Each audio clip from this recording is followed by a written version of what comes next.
Hola, kembali lagi di So Jadi Pandit dan gua akan bahas satu pertandingan aja gitu ya yang terjadi tadi malam Liverpool Manchester United. Tapi sebelum itu gua mau membahas tentang apa yang terjadi di menit 7 Liverpool di Anfield kemarin, bahwa kemarin kita tahu bahwa ada kabar duka cita dari Cristiano Ronaldo, anak kembarnya salah satunya yang laki-laki itu dikabarkan meninggal dunia. Dan memang itu menjadi kabar yang sangat sangat gempar di dunia sepak bola, bukan hanya di sepak bola, bahkan di seluruh dunia.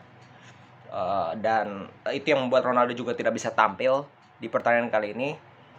Dan kita tahu rivalitas Liverpool dan United ini sudah sangat lama, sudah sangat benar-benar kuat ya identitasnya. Dan hal yang terjadi di Anfield kemarin di mana menit 7 dilakukan applause gitu ya, dan juga penghormatan lah istilahnya, dan penggunaan apa ya istilahnya, pita hitam biasa di tangan yang biasa dilakukan di Premier League juga. Itu menunjukkan bahwa sepak bola ini lebih dari sekedar hanya olahraga. Mereka sudah merambah, bahkan lebih dari itu. Mereka sudah menyentuh yang namanya kemanusiaan, respectful, tinggi sekali di sepak bola.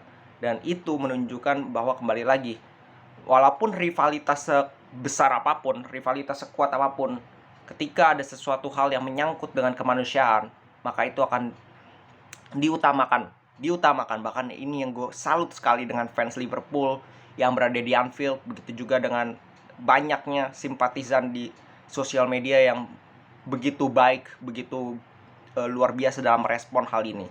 Dan memang itu yang harus dilakukan bukan hanya di pertandingan kali ini, bukan hanya di kasus kali ini, tapi segala kasus di dalam dunia sepak bola. Itu yang harus dilakukan. Walaupun rivalitas itu sangat penting, sangat panas, tetapi kalau sudah menyangkut kemanusiaan, itu harus lebih diutamakan daripada sekedar hanya rivalitas. Jadi gue sangat salut. Dan ya, kita akan masuk ke pertandingannya. Pertandingan yang memang sudah di atas kertas. Kemarin sudah banyak prediksi juga. Ya, di preview gue juga bilang bahwa sangat sulit ya bagi United untuk bahkan mencuri 1 poin. Curi 1 poin itu berarti kemenangan bagi United. Dan terbukti pada pertandingan kali ini mereka tidak bisa berbuat banyak, tidak bisa apa-apa istilahnya. Benar-benar menyerah di Anfield. Mereka kalah 4-0. Secara starting lineup, Liverpool tidak banyak mengubah the winning team. Hanya mungkin satu pemain, Naby Keita, Henderson, yang sering berotasi. Dan di lini belakang mereka yaitu Matip, bukan seorang Konate, yang sebenarnya bermain bagus ketika dimainkan. Nah, United tidak ada Ronaldo, tidak ada Cavani. Mereka mengubah sistem. Seorang Rangnick mengubah sistem dengan bermain dengan 3 back, 3-4-3. Sebenarnya nggak ada masalah karena mereka akan menghadapi tim dengan produktivitas gol yang luar biasa, yaitu Liverpool, dengan 3 pemain di depan yang begitu ganas. Jadi mungkin Rangnick ini juga sadar bahwa kalau mereka terlalu terbuka, mereka akan diobok-obok. Dan pada pertandingan kali ini bermain dengan 5 back, Maguire, Jones, Lindelof, Wan-Bissaka, dan Dalot di kiri dan kanan. Di tengah Pogba, Matic. Pogba juga nggak banyak main, 10 menit, habis itu cedera, diganti oleh Lingard. Di depan Elanga, Rashford, dan juga Fernandes, Bruno. Nah, sebenarnya nggak ada yang salah dengan 3-5-2 tapi 3-4-3, tapi yang salah adalah penempatan pemain. Ya, ini menjadi pertanyaan bahwa kenapa Rangnick memainkan seorang Phil Jones. Phil Jones ini terakhir main kalau nggak salah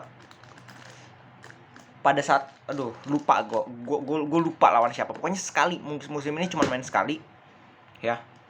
Dan memang pada saat itu nggak jelek-jelek amat gitu, lumayan bagus. Tapi untuk seorang pemain yang mainnya cuma sekali musim ini, langsung diturunkan menghadapi Liverpool, kita tahu sendiri yang timnya ini sudah autopilot. Ada yang salah gitu dalam pemilihan pemain seorang Rangnick. Mungkin dia, gue rasa sudah cukup nggak tahu lagi apa yang harus dilakukan untuk menangkal Liverpool, sehingga dia mau ya udah kita main aman aja gitu, di lini belakang kita tumpuk banyak pemain, ditambah dengan Matic yang sering membantu. Jadi total itu bisa ada 4 center back bahkan.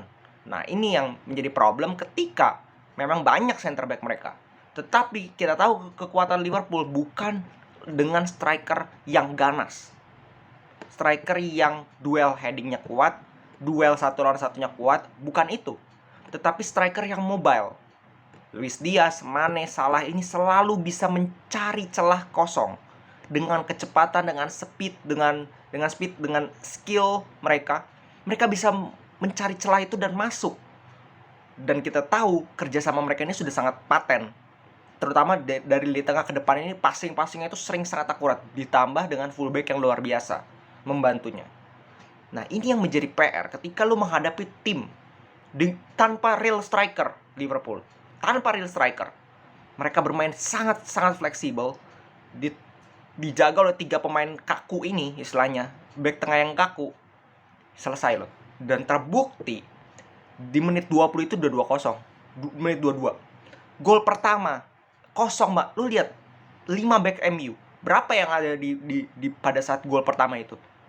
Maguire ketinggalan jauh kalau nggak salah, cuman ada Lindelof dengan back kanan mereka, Wan-Bissaka, itu nggak cukup untuk menghadapi Luis Diaz. Ketinggalan speed, kembali lagi. Gol kedua sama kasusnya, ketinggalan speed. Refleks, kalau lihat refleks pemain belakangnya MU ini begitu berantakan, begitu telat menghadapi trupas cepat, intensitas cepat, permainan cepat dari Liverpool, dan itu sangat terlihat. Kakunya Jones, Lindelof, Maguire kita nggak usah bahas. Dan semua itu ada andil dari lini pertahanan. Buruknya lini pertahanan MU mengakibatkan Liverpool bisa mencetak 4 gol. Bahkan Norwich aja itu kebobolan 3 loh lawan Liverpool. MU kebobolan 4, Norwich bisa nyetak 1 gol, MU 0. Bahkan hanya 2 shot on target selama 90 menit. Yang itu satu on target ya, 2 shot, 1 on target yang dari Rashford kalau nggak salah, depan gawang masih bisa di save. Dan gua nggak ngerti, it's a bad finishing lah misalnya gua. Dan kalau lu lihat penempatan ini yang menjadi permasalahan. Baru di babak kedua Sancho masuk menggantikan Jones, main dengan 4-2-3-1, 4-3-3 lah. Istilahnya di depan Sancho, Elanga, dan juga seorang Rashford. Di tengah ada Fernandes, Lingard, dan juga Matic.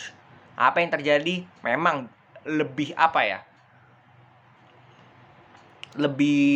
memang lebih ofensif, tetapi di lini belakang jauh lebih bolong, jauh lebih terbuka, jauh lebih mampu dieksploitasi oleh kecepatan pemain dari Liverpool. Gol Mane sekarang gini, ada 3 orang yang menjaga pergerakan dari Luis Diaz yang memberikan assist. Oke, 3 orang. Satu menjaga mungkin pergerakan, ada kalau nggak salah pemain melakukan pergerakan, satunya ini blong, nggak ngapa-ngapain. Satunya jaga si Luis Diaz, satunya blong, satunya nggak jaga siapa-siapa. Dan ujung-ujungnya di cutback, lepas, 3 orang lepas. Maguire, dia tidak melihat ada Mane, dia jaganya setengah-setengah. Dia tidak melakukan tackle, dia hanya menutup yang tidak tertutup juga, dan akhirnya dengan sangat mudah Sadio Mane kembali lagi. Inilah yang membuat memang MU ini sulit berkembang. Selalu ada kesalahan individual dari pemain dan juga kesalahan organisasi defense. Dan itu bukan hanya sekali di pertandingan kali ini, berkali-kali, bahkan di pertandingan itu pun gak sekali gitu. Dari 4 gol itu mungkin 4-4 itu kesalahan organisasi kalau gue bilang. Di pertandingan lain, kemarin lawan Norwich itu sangat terbuka. Lu lawan Norwich kebobolan 2 gol, kan gila gitu. Dan kembali lagi terbukti, lawan Liverpool lu gak bisa apa-apa. Jadi apa yang lu mau banggakan dari MU? Dan gue gak melihat ini akan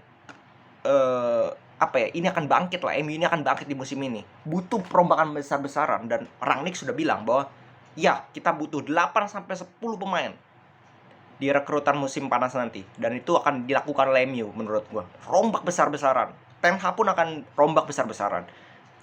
Gue lihat pemain MU yang menurut gue masih bisa dipertahankan di starting 11 itu cuma 3. De Gea di belakang, Bruno di tengah, dan Ronaldo di depan.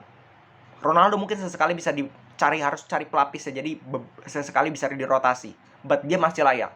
Sisanya nggak layak.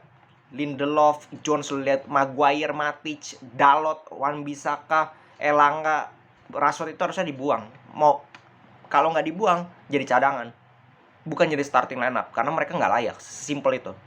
Untuk levelnya MU, tim-tim lain itu sudah bertahun-tahun ini selalu menambah kekuatan, selalu berkembang, selalu meningkat kekuatannya, selalu mencari, oh kalau kita kurang kedalaman squad, kita beli pemain-pemain yang bagus kayak City. Di cadangan pun jadi bagus. MU beberapa tahun terakhir masih sibuk untuk mencari starting 11 idaman mereka. Selalu ada perombakan. Nah, ini yang menjadi permasalahan dari MU. Di mana tim-tim lain sedang dalam proses untuk meningkatkan kualitas mereka, MU sedang dalam proses mencari kualitas mereka. Itu yang menjadi perbedaan. Nah, itu yang harus dicari oleh Ten Hag. Dia harus tegas, dan manajemen harus mendukung dia 100%, dan itu sudah dilakukan berapa kali. Maksudnya di statementkan berapa kali oleh bahwa Ten Hag butuh 100% kebijakan transfer dari manajemen. Kalau itu bisa dilakukan, dia beli pemain yang dia suka, dia beli pemain yang United ini butuhkan untuk menjadi salah satu tim kompetitor juara, dan dia bisa mengolahnya, dia bisa mempadukan dengan pemain-pemain yang bertahan. Itu bisa saja MU bisa menjadi tim yang bagus. Tapi bukan seperti ini caranya. Rangnick pun nyerah. Ini Profesor Gegenpressing nyerah. Benar-benar sudah nyerah dengan MU. Apalagi kalau Ten Hag tidak diberikan kebijakan per transfer, jual beli pemain, dia dipaksa dengan squad seperti ini, ya habis juga. Karena benar-benar squad sekarang nggak layak sama sekali kalau gue bilang. Ini bukan Manchester United, dan itu sudah dikatakan, kalau nggak salah Roy Keane juga bilang bahwa ini bukan Manchester United yang klub gue pernah main di situ gitu. Ini bukan United yang gue kenal. Nah, ini yang menjadi permasalahan dari United, dan berapa kali mereka itu sudah sering sekali tidak menunjukkan gaji mereka itu worth it dengan penampilan mereka.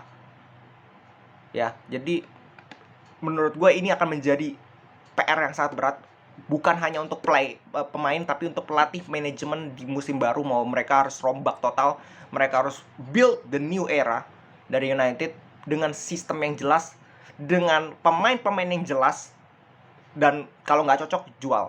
Sesimpel itu. Oke, segitu dulu dari gue. Kita tunggu besok ada match Madrid dan juga Chelsea Arsenal. Kita kembali lagi di So Jadi Pandit. Salam sepak bola.